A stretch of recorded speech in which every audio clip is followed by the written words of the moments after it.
பன்னீரின் அமைப்பு மற்றும் சுவையை வைத்தோ அது உண்மைதானா அல்லது போலியானதா என்பதை தெரிந்து கொள்ளலாம்.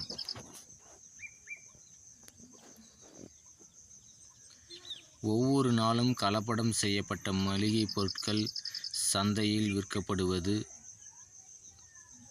பற்றிய செய்திகளை பார்க்கிறோம்.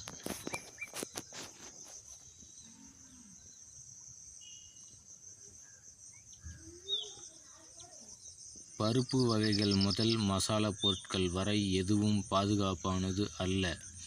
அவற்றை வாங்குவதற்கு முன் கூடுதல் கவனமாக இருக்க வேண்டிய அவசியம் ஏற்படுகிறது.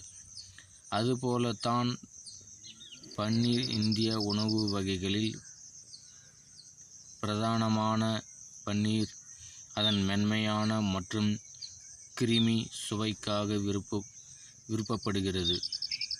இருப்பினும் உணவு கலப்படத்தின் ஆபத்து அதிகரித்து வருவதால் நம்பகத்தன்மையை சரிபார்க்க வேண்டியது அவசியம்.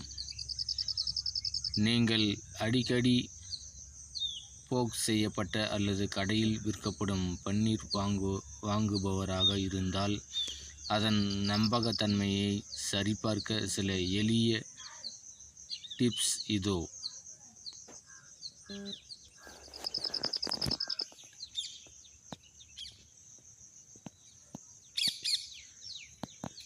பாலை திரைய வைப்பதன் மூலம் தயாரிக்கப்படும் இயற்கை பன்னீர் உறுதியான அமைப்பையும் பால் வாசனையும் கொண்டிருக்கும்.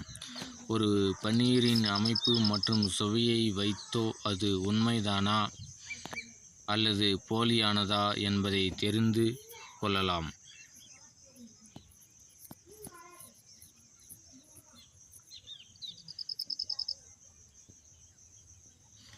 போக் செய்யப்பட்ட பன்னீர்களுக்கு லேபிள் அதன் நம்பகத்தன்மைக்கு ஒரு பெரிய அடையாளமாக இருக்கலாம். பேசிகுறி போன்ற தரச் சான்றிதழ்களை எப்போதும் சரிபார்க்கவும். தயாரிப்பு தூய பாலில் இருந்து தயாரிக்கப்படவில்லை என்றால் உற்பத்தியாளர்கள் காட்ட வேண்டிய சாயல் அல்லது அனலக் போன்ற குறிப்பிட்ட சொற்களை இருக்கிறதா என்பதை பாருங்கள்.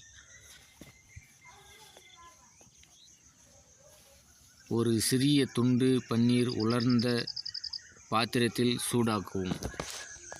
உண்மையான பன்னீர் சிறிது பழுப்பு நிறமாகி பாத்திரத்தில்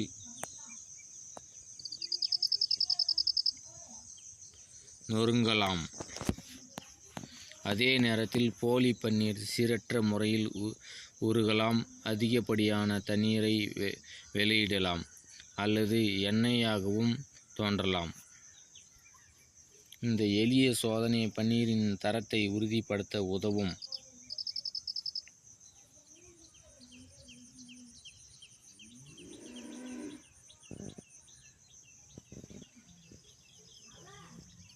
பன்னீரின் நம்பகத்தன்மையை சோதிக்க மற்றொரு வழி அதில் ஸ்டார் உள்ளதா இல்லையா என்பதை அறிய அயோடின் சோதனையை செய்வதாகும்.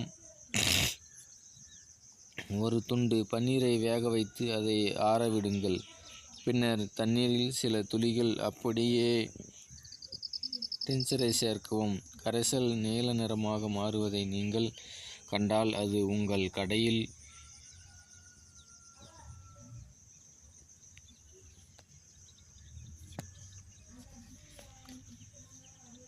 வாங்கிய பன்னீரில் ஸ்டார் இருப்பதை காட்டுகிறது.